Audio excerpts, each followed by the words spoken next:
All right, so we just left sourcing and we pulled up the projects. Project and Magic are essentially where brands will come and they'll show their clothes for the next season to try to get orders. So they'll try to get the Urban Outfitter buyers or anybody who has a retail store. So this is where a lot of business is being done if you want to grow your B2B sales. So if you're a brand, try to come out to one of these shows, see what it takes, see how much it costs, because it's a really good investment for you to try to get into other different department stores or retail stores. So let's go walk the show.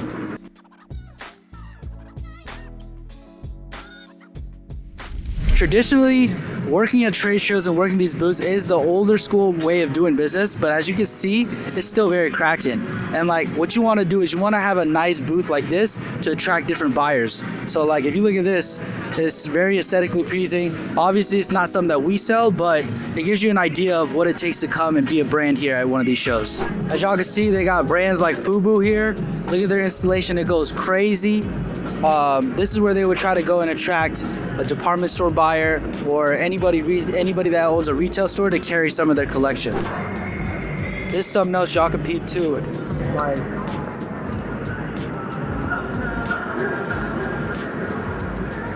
This is called a line sheet. So this is what you would show your buyer if you wanted them to collect, if you wanted them to sell your brand. And obviously, the more aesthetically pleasing it is, the higher chance you have of getting the order. All right, so for a lot of people who don't know about like starting a brand and going to the trade shows, what would you say, how would you describe your trade show experience in like a couple sentences? Oh my God, disgustingly hot, crazy. They didn't have the AC on. I don't want to take down GES and Magic, but it was very hot. Now it's freezing, and then just super chaotic. You have to be up for anything. You know, we have this booth and we have the bench booth. You got to show the bench booth. That looks like a pop-up park and everything. So we were just hit with everything. Anything that could go wrong went wrong, and then now look at the booth. Show a little shot of the booth. It's dope.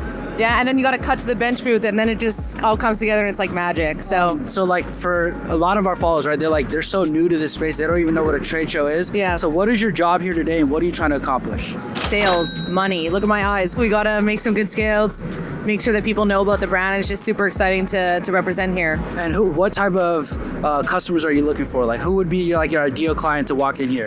Yeah, I mean, we're looking for like the big ones, obviously. FUBU has such a presence just in terms of the culture, fashion, and where it's been in the last years, that we just want to make sure that people know that it exists and it's back, and we're ready to just make things happen. So yeah. And lastly, if you had one piece of advice for anybody that's starting out a new clothing brand, what's the one advice you got for them? I mean, it's just a classic. You got to work hard, you know, and then stick to it, and don't give up on your dreams, whatever it is. You just got to keep going. So yeah. Appreciate it. But before we leave, I need y'all to peep the fit, because my girl got it on. Oh. All right, so we back again.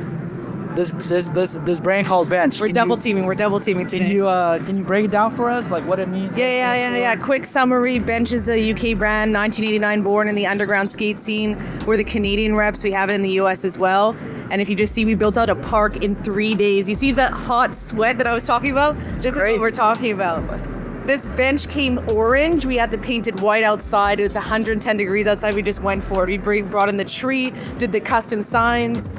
That is crazy. What does it take to get a newer brand established into, the markets out here? Yeah, I think you just got to be willing to put it on the line. We weren't sure about this design, and we said, you know what, we got to stand out here. There's so many brands, so we went for it. We have a giveaway stand, and we just said we got to show up for the people here and make it fun a little bit. They got glizzies there too, or no? No, why'd you gotta do that? All right, can you show us 3 of your favorite pieces out of here? Yeah, really nice, real quick. So here we got the Heritage Collection. So this is a vintage piece. This is our old logo that we got, and then it matches over here with the pants, so you can wear it as a full fit. Oh, that's crazy. And then that's if you're crazy. a little girly and you want to put on the skirt, you got the little skirt. So it's like 2005. We're super excited about that. Keep the dog, by the way, too. That's dope. We got bench dog wear. Oh wow, that's crazy. We got the custom bench skateboard. That's crazy. The installation is crazy. You can take one of these shirts. What does it say? That's dope.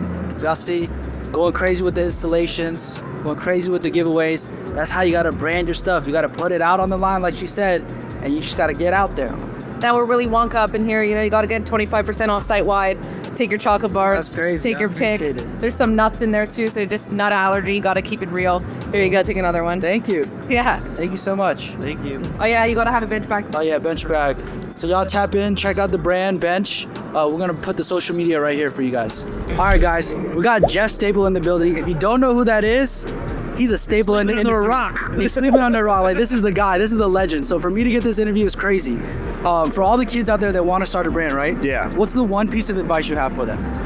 Man, there's so many pieces of advices, but I think the first thing you got to do is like really hone in on what your vision and your story is. I know that sounds cliche, but this is the reason why. In order to be successful to have a brand, you're gonna have to live and breathe the shit 24/7, right? 7 days a week, 365. That means no weekends, no holidays. When your boys want to go out on Friday night and you can't go, you got to be okay to say that. When your girl wants to go out for dinner tonight, you got to be able to say like, can't do it, babe. Got to work on this thing. And so the only way that you can actually process and do that is if you really firmly believe in the vision. If you're doing it like to make a quick buck or like just try to do something, you're gonna get dissuaded off of the final goal. You're gonna be like, yeah, I'm gonna go out to dinner, I'm gonna go on this vacation, you know? But if you really believe in that vision, it's easy for you to just be like, no, I gotta hone it on this money thing. in. Yeah. So for a lot of the guys out there, I feel like they're really creative, like you. Yeah. But a lot of them lack sort of business acumen. Yeah. How did you go from just being just a creative to being a business owner? I mean, the stupid way, which is like, I'm 25 years in the game now. Yeah. So I learned that the kettle was hot by touching the kettle over and over again, But that's why, like, if you listen to my podcast on Hypebeast, Business of Hype, what I'm trying to do now is talk to other peers and be like, what'd you do wrong? This is what I did wrong. Yeah. Let a kid who's 13 listen to that and be like, I'm not going to do that because Jerry Lorenzo or Sean Witherspoon or Jeff Staples said, don't do it that way, right? So I'm just trying to pass it out so that the next generation doesn't take 20 years. It takes them 3 years to get to where I am. That's dope. And lastly, what do you think is the next trend, or what do you think is the next thing for streetwear? Like, what is the next movement? I think it's about like on-demand customizability. And I think there's two reasons for that. One is because of sustainability. We all know what fashion does to the world, and we don't need thousands and hundreds of millions of more pieces in a landfill. We got to get to a place where like your customer wants this, make that for them, and that's it. Nothing more, nothing less. So I think that's sort of like customizability and on-demandness needs to come next. I appreciate it. Guys, you guys don't know, this is like a full circle moment for me. Literally, when I was starting my brand, I used to watch all of his stuff. I still listen to his podcast. It's so crazy. I appreciate it, man. Yeah, same here. Thank you so much. Bro. Thank you, man. Yep. Whenever y'all are doing a pop-up shop for your brand, the one thing to think about is you want to create an experience versus just selling a product. As you can see behind me right here, they literally have a pickleball setup, and it brings a lot of attention, so that way that traffic eventually can convert into a customer, and they're gonna walk out with the product. You know, we stay giving y'all free game. All right, y'all, we got a legend in the building, exclusive game. If you're in Atlanta, y'all know where to tap in for all the exclusive stuff. How long you been coming to the shows? Man, I've been coming to this show at least 20 years straight, bro. Certified OG. I was coming here when this shit was legendary. You used to see Jay-Z running around this bitch. That's how long I was coming here. That's crazy. Yeah. So you come out here, you look for brands for your store, right? Yeah, I'm looking for new and upcoming brands. I'm looking for great quality. And also looking for something that's exclusive in this bitch. That's what we doing. As a buyer, what are like some tips you have for somebody that's either runs a store or wants to run a store? What is the ways to get like the hottest brands into your store? The ways to get the hottest brand in the store, you got to know fashion. You got to know what you're looking for. You also need to have a budget for when you come to the show. When you place your order, you got to know you might be coming with $10,000, but you don't want to order $30,000 worth of shit and fuck your name over. Then the brand's looking like and close you down. You know what I'm saying? That's major game right there. Major key, right? Last thing. For a lot of these brands that are coming up, right? Yes, if sir. they want to get their brand into your store, what is it that you look for? My main thing is, we have a team at the store, so if my whole team comes together and they love the way your stuff is looking, then say yes. It's just like, it's a voting system. That's how we do it at my store.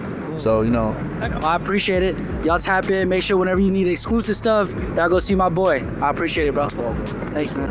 All right, y'all. We're here at Magic. We're at one of the best and the biggest starter brand. Y'all know the famous jackets. For somebody starting out, what are you looking for in a buyer to carry this brand?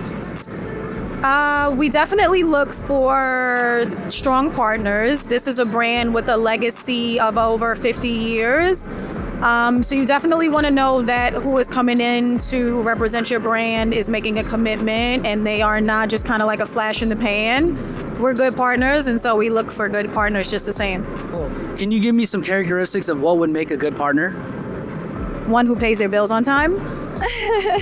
That's major. One who, is on the pulse of what's going on in the market. I definitely like a buyer who comes in and knows what's going on, has a point of view, not just kind of like, as they say, clout chasing. Like, don't just want me for the Essence Star. Like, know what you're asking for, know what you're looking for. Have taste. Have a little bit of taste. You got to have good taste. So whenever you guys are coming out here and you want to work with these bigger brands, make sure you do your homework, you know what they're looking for, so that way you're not just coming in blind and you're going to actually have a chance to land this account. We stay giving y'all free game. All right, so we showed you the hoodie that was being made at sourcing, and now we're at Magic. We're at the booth, Psycho Bunny, and we're literally showing you guys the step from 1, 2, and 3. The hoodie gets made, then it goes to a trade show like this where they shop it to buyers and distributors, and then from there, the distributors and buyers will then sell it to the end consumer. So guys, whenever you're making clothes, it's not rocket science. We're literally showing you the step 1, 2, and 3, all thanks to sourcing and Magic.